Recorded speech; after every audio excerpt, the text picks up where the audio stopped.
bagi pada peserta tau. Okay. After lunch. Nanti you tengok semua Google Drive. Okay.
Can we start now, insyaAllah?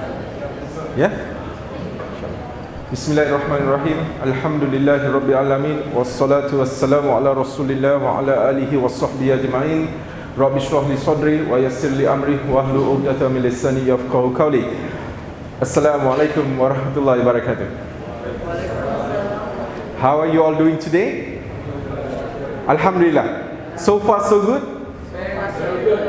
Alhamdulillah. So you've learned a lot of things for the past 1.5 days so far? Alhamdulillah. So today, in this session, I will share with you about new Muslim body.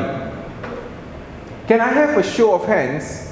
How many people here are new Muslim or accepted Islam? Let me ask you a question. How do you define a new Muslim?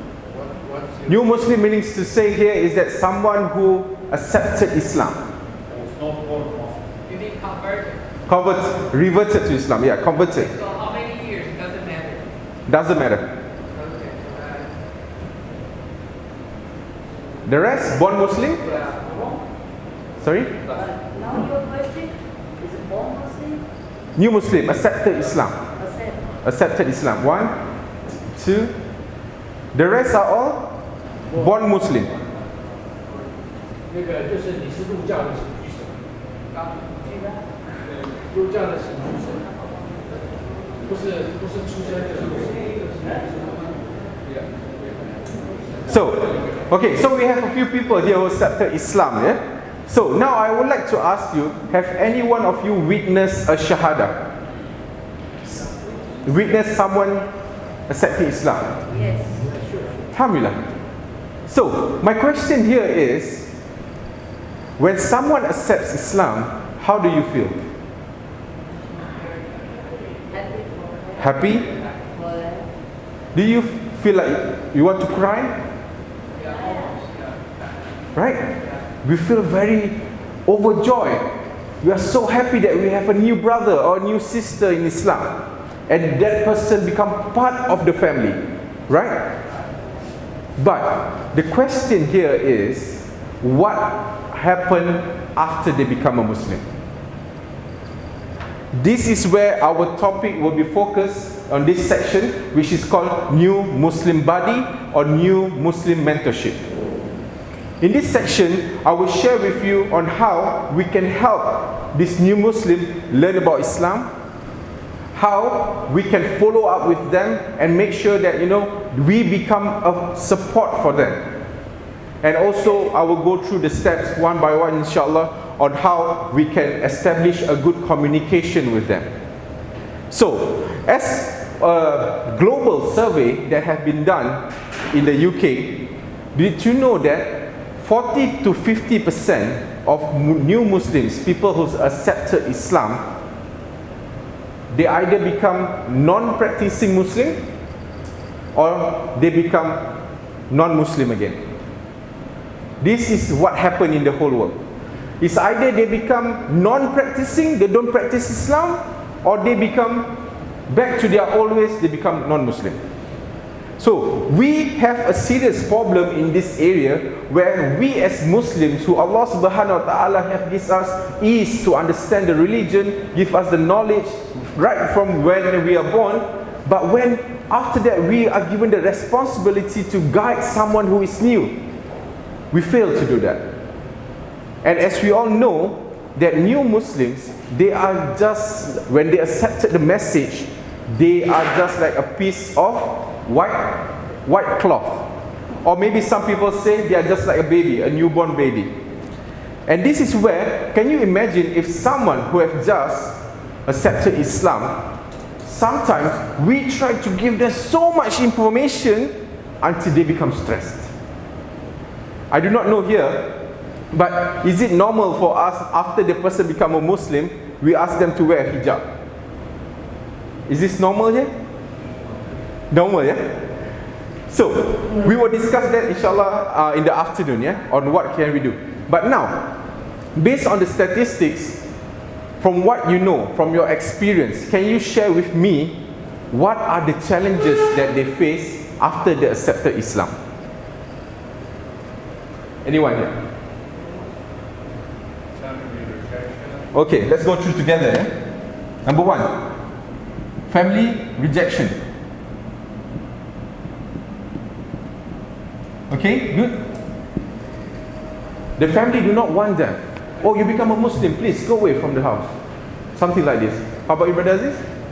In eating stuff, they feel like we're not comfortable in eating because Food. Food, yeah. Yeah, okay. Food, very good.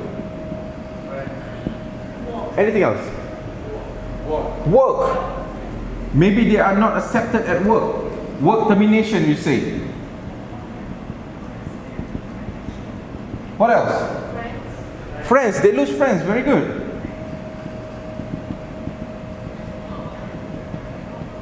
Anything else? They think they can't fasting. They find it difficult to perform ibadah. Okay?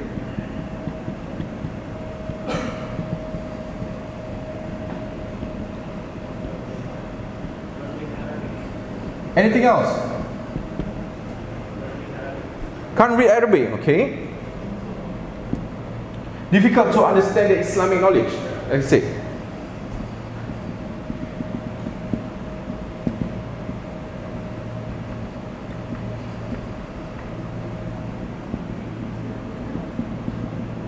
What else?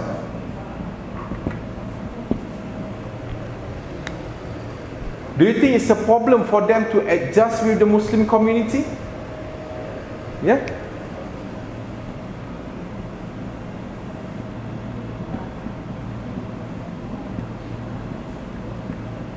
Can I also say identity crisis? That they are not sure who they are now. Something like that. Yeah? So, these are some of the common problems that are faced by a new Muslim. So, if you meet someone like this, how can we help them? How can we help them? Let's discuss from the first one. Do you know that there are cases in the world where someone accepted Islam, he or she was asked to leave the house. Don't come back. We also may have problem that sometimes they hide their faith, or they hide not telling people that they are Muslim. So how do they sit with their family? For example, there is a Chinese New Year. How do they sit with their family eating the, what you call it, chap gome here? Is it the 15th day, or the, what you call it, the sorry? Chinese New Year. Family reunion, right? They eat together. Yeah? Yes. So maybe they have problem. How can they eat together with their family members? And they are on the food which are served. There might be non-halal food. How about point number 3, work termination? Just because they accepted Islam, maybe some employer, they are not comfortable because the person changed their dressing.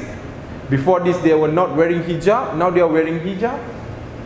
Or maybe they have prayer that they think, oh, this person have to pray all the time. Right? Lose friends. This is common. I have, if I can share one of the person that I knew. Once he accepted Islam, all the groups, you know, here you use line, right? You have line groups, right? After he accepted Islam, those groups that have his name inside all left the group. They just do not want to be associated with him. Difficult to perform ibadah. Can you imagine, like someone who only pray once a week, or maybe once a year, suddenly have to pray 5 times a day? You think it's easy for them? Definitely no. Right? So, point number 6, difficult to understand Islamic knowledge. Can you imagine, like let's say now, I want to give you that today, let's say I'm an English speaking person and also Bahasa, then suddenly you tell me, today you need to memorize a poem in Chinese. Do you think it is easy for me? I think I will take months, I think. Because Chinese language is unique. You need to have a proper pronunciation. If you do not pronounce it correctly, it may mean another word. That's right? Yes. Yes? Can you imagine someone without even knowing what is Arab or Arab culture, without even knowing anything about Arabic world, suddenly you ask him to memorize the Al-Fatiha in one day? It's very difficult for them, right? The next problem, number 7, problem adjusting. Let's discuss. Here in Taichung, the community, the Muslim community are mostly Indonesians or Pakistani or Indian or Chinese, Taiwanese, I mean. Indonesian, yeah? Can you imagine that let's say you accept Islam through the Indonesian brother, and they every time, let's say they study in the same school, and now they are learning together, and every day they have to eat nasi padang. You know nasi padang? Nasi padang is like a daily food for the Indonesians, yeah? Or even, you know what is tempe? Tempe. Yeah. Every day you have to eat tempe. As a Taiwanese Chinese, you might find this is strange because this is not our food. That every day you have to sit with this group of people that you may find it, oh, I just cannot adjust. You understand? And last, identity crisis. Maybe they start questioning themselves. Have I made the right decision after losing my family, after I cannot eat a lot of food, I got terminated from my work, and all the other points. As a new Muslim, someone who just accepted the message, can you imagine the life that they have to go through? I give you a few scenarios to get everyone to understand. The first story I would like to share is something that happened in Malaysia. That there was one person, after the family came to know that, I think she accepted Islam, her family tied her to the wall or to the pole, not allowing her to go out of the house, just because she accepted Islam. That's one. Number 2, when I was in New Zealand, you know about the incident where 50 people died in the shooting? It's a very sad story. May Allah accept them as shuhada. So it becomes like a very shocking news for the Kiwis or the New Zealanders. And many non-Muslims actually came and visit the mosque. And eventually, there are some people who accepted Islam. And that I know a few of them, I think about 5 of them, they were previously homeless. Do you have a homeless community here? People who do not have any home or shelter, you know? So these homeless people, they accepted Islam. And they may have a lot of bad habits. Maybe they're still involved with alcohol. Maybe they are still involved with, maybe we do not know, maybe drugs. They're still living, they are still with their girlfriends, something like this. So after they accepted Islam, they feel welcome initially. You know, when someone takes Shahada, you can see so many Muslims, some crying, some hugging, right? But after that, they leave them. They just disappear. So leave this new Muslim alone. So they started to invite him to the mosque. When he was in the mosque, he learned a lot of things from the Muslims. And he said that he is as if he found a family, a new family, a real family, which are all Muslims. And he find that himself, he made the right decision, you know. But what happened, even the news, he made a huge da'wah for the Muslims. What he did, he shared with the New Zealand news why he became a Muslim. And he shared all the good points about Islam. Islam helped me from a homeless person. Now I have a job. I'm no longer living on the streets. And they give me hope. They are like my new family. But one mistake that changed everything else. Just one mistake. The Muslims, a small number of them, they start to dig his past. Oh, do you know that this brother, he used to do bad things? He have a certain crime. Should we allow this new brother to come to the mosque? And he came to know about this, and he becomes so upset, very disappointed, and he said that he no longer wants to come to the mosque. And now I think, I do not know where he's been, I have not been in contact with him. And through him, I actually know a few people also accepted Islam through his da'wah. Imagine one homeless person within just 2 weeks, just because he's so happy he's becoming a Muslim, he starts doing da'wah to his other homeless friends, then he became a Muslim. Then his friends also follow him. But now sadly, he feels very disappointed, and we tried to be in touch with him, we couldn't contact him. So that is the second scenario. And we have, like in other cases, that after Shahada, there is no follow-up for new Muslims at all. They just want that person to accept Islam. But there's no person who really go and meet them and help them to understand Islam. So this is a serious problem. And can you imagine, like all this, I do not know here if you have this, like after someone accepted Islam, you will encourage them to quickly get married. I do not know whether you have this. No? Here, most of them convert to Islam just for marriage. For marriage, yeah? Most of them. Most of them. Ah, okay. I think yesterday Brother Lim has discussed about this, right? It's actually something that, is good, but of course we need to help them to understand Islam. So, how can we help them? Very importantly, if you witness a Shahada, the person who bring this new Muslim has to be the person responsible, or the person who can take care of his welfare. Give him motivation and support. This is where we say new Muslim mentorship or new Muslim buddy. This person will walk with the new Muslim and help him throughout his journey as a new Muslim.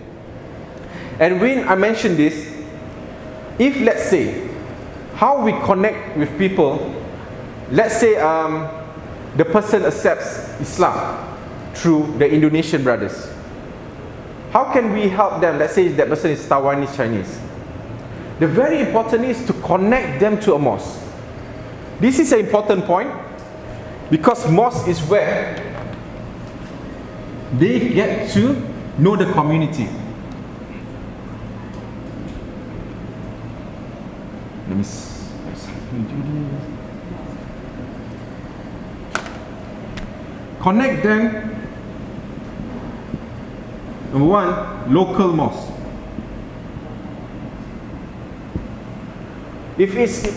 It will be good if, let's say, later we will discuss, to have like a new Muslim support center, so that when they need any information about Islam or they need someone to talk to on certain matters, they can approach their local imam or maybe their local sister who is working in the mosque, for example. Number two is that the person who has accepted Islam, remember just now I said, is the body. Make sure that we always be there for them. It's like a 24-hour hotline, yeah? Whenever that person needs help, he or she knows who to call. But if, for example, this first body is not there, the best is to introduce the second body, and so forth. So if, let's say, Sister Aisha, who is not present there, just using you as an example, sister, maybe Sister Novi, she can follow up. Oh, Sister Aisha, sorry, today I'm not available, but Sister Novi can help to be with this new sister or new Muslim. So, how we want to connect them to the community is, of course, as a local Muslim community, I think mosque will play a very important role. Here they can get to know the people, they can learn Salah, they can learn Arabic, they can learn anything here, right? So, this is the first connection. Number three, let's say someone has just accepted Islam. Try to call them within 24 hours to follow up with them. Importantly, to remember that we emphasize on the Shahada. Make sure they understand what they have signed up for. You know, sometimes people get pressured, or they think that, oh, okay, now my friend accepted Islam, I also want to accept Islam. They also do the Shahada. But what they are signing up for, they do not know or they do not understand. So this is where we need to help them and understand the Shahada, right? And we need to also establish Salah. Who is the best connection that we can give them? Is, of course, we connect them to our Creator, Allah. Establish the Salah. But of course, Salah here, we need to give them time. Okay, I go back to what I mentioned earlier. Imagine someone who only prays once a week, or only maybe go church every Sunday, or maybe someone who only pray once a year. Suddenly you ask him to pray 5 times a day, he will get a culture shock. He get a culture shock. He's like, what? This is just not right, you know? Or maybe someone who eats 5 times a day. I think I spoke to one of the brother. The brother said, among the younger generation of the Taiwanese, they have like this dessert stall in Taipei. So they are used to eat 5 times a day. Then suddenly you tell them that, oh, you have to fast. You cannot eat from morning, from dawn till dusk. This will become a culture shock for them. So we need to understand the position of a new Muslim in order for us to help them develop to become a practicing Muslim. Now I want to ask all of you, if let's say someone, a new Muslim, only prays once a day, what do you think? It's okay? Step by step. Step by step, very good. Will you say that, oh, you cannot, you must pray 5 times a day?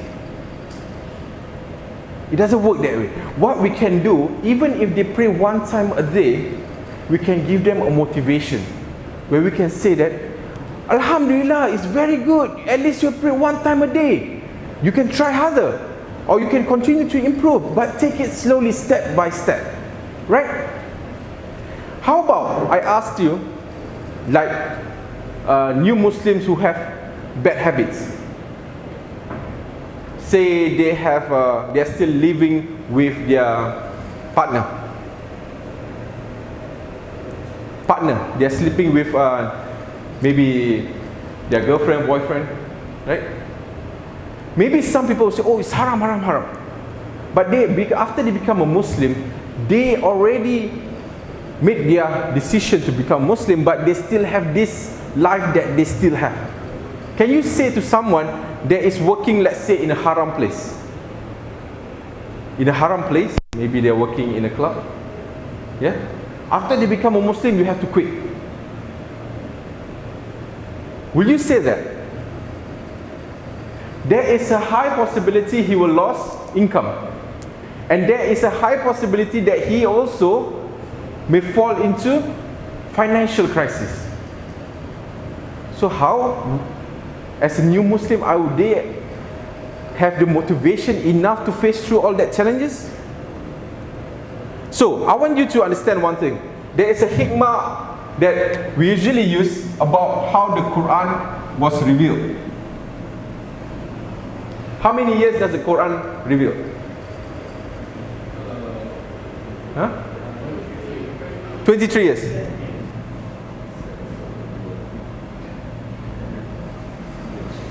How many years in Mecca? Sorry? 10. How many years in Medina? 13. Oh, sorry, 30. Medina? 10 years. Right?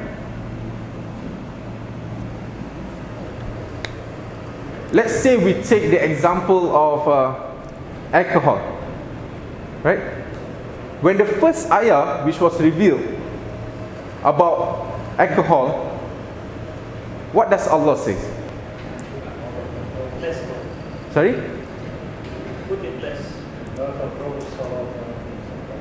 Come again? Okay. Do not come near to Salah if you are in a state of drunk. Right? That is the first one. The second one,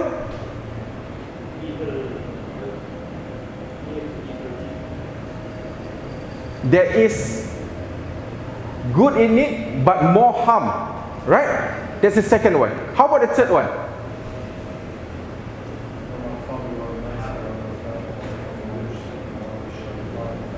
MashaAllah, Alhamdulillah, Jazakallah khair.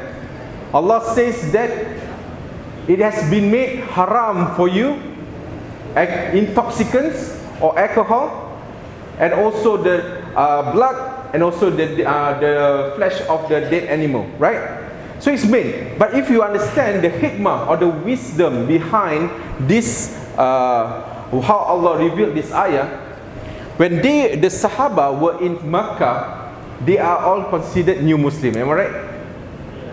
They are all just accepted the message. Am I right? So during this part, what are the kinds of ayah that was given? Most of it are based on Tawheed, building the foundation, right? Building the foundation, making them firm of their belief, understanding who is Allah, what is the life that they are in, the stories of the previous prophet, and all that. So that is where the foundation was built. And the ayah, the first one, do not come near to Salah if you are in the state of drunk. The second one, Allah informed them again. The harm is bigger than the good. Then when their iman is already very strong, very firm, then Allah revealed that it has been made prohibited. There is intoxicant has been made prohibited for you. So you imagine how many years that it takes to make their tawhid or their belief firm. And when that ayah was revealed in Medina, in one hadith, it said that Medina was like flooded, flooded with hamar. Can you imagine? So when they are already firm, they can do anything. So as a new Muslim, we need to give them time. we need to give them time to understand how to slowly learn and develop to become a practicing Muslim. Maybe initially they may not be perfect. You cannot force everything on them. Can you imagine, can you ask a baby who was just born to run? Or a baby who is just born to start reading? It's something impossible, right? So, if we get to that, we slowly help them and develop them, inshallah, they can establish themselves by learning why they need to worship Allah, why they need to believe in the prophets, why they need to believe in the afterlife. Then by then, their tawheed is strong, and it will be easier for them to practice the religion. Even if you don't ask them to do, automatically, because they understand what is their purpose, who is Allah, they will do it automatically. And I've experienced, I've known some people that they were trying to get back to Islam. But this I'm talking to those who are born Muslim, and they are starting to, well, in our words, we use it hijrah, starting to make hijrah, coming back to the religion. So they may have a lot of bad habits. They have maybe, similarly like some of the new Muslims, is that they might be still drinking alcohol, they still are going to the clubs, all that. But they are said, can we pray? Even though we have these bad habits. Of course, obviously they can. Because praying ibadah is between that person and Allah. Whatever that bad habits can slowly be removed if Allah wills it, right? For example, if you take this ayah in the Quran that salah prevents you from maksiyah. And slowly, if they continue to pray, maybe 1 time, 2 times, 3 times, 4 times, 5 times, it can be something like you purify yourself. And by then, it will become easy for that person to stop his or her bad habits. Right? So now, I want to do like a group discussion. Is it okay? Is it okay? Do we still have the group from yesterday? I see like there is missing group now. Yeah? Okay. Yes, sir. I have a question. Sure. Because when anybody came to the Prophet So, salam. declared that he accepts Islam, the first thing the Prophet asked the people around him is to take that brother and teach him the Quran, not teach him Salah, not teach him Zakat. I agree. So, I think the fundamental step should be before Salah, before anything, is to teach them Quran. Because Quran will lead them to all other things. Thank you for the comment. I have to agree. I agree on that, which is to learn the Quran. But at the same time, I also like to mention that the foundation, if you remember what I mentioned earlier, is to establish the Tawheed. Get them to understand who is Allah. Establish back the foundation, the basics of Islam. Yeah, that's the Quran, of course. Yeah. So, thank you, sir, for your comment. Thank you. So, in this workshop, I would like to do like a case study, right?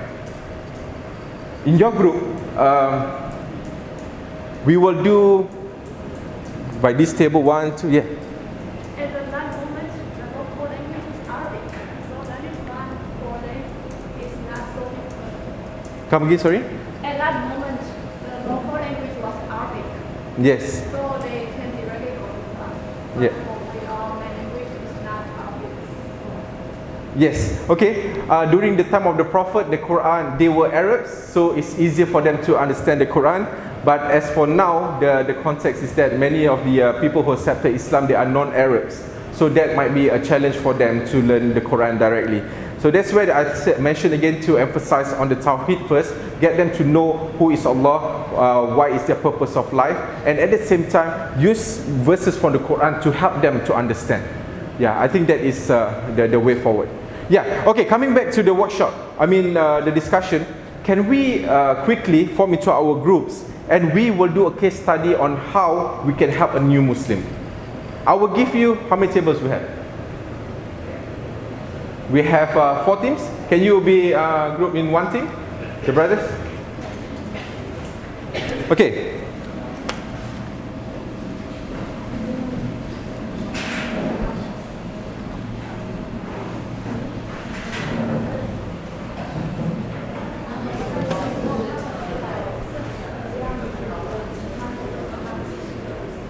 Everyone has their group, yeah?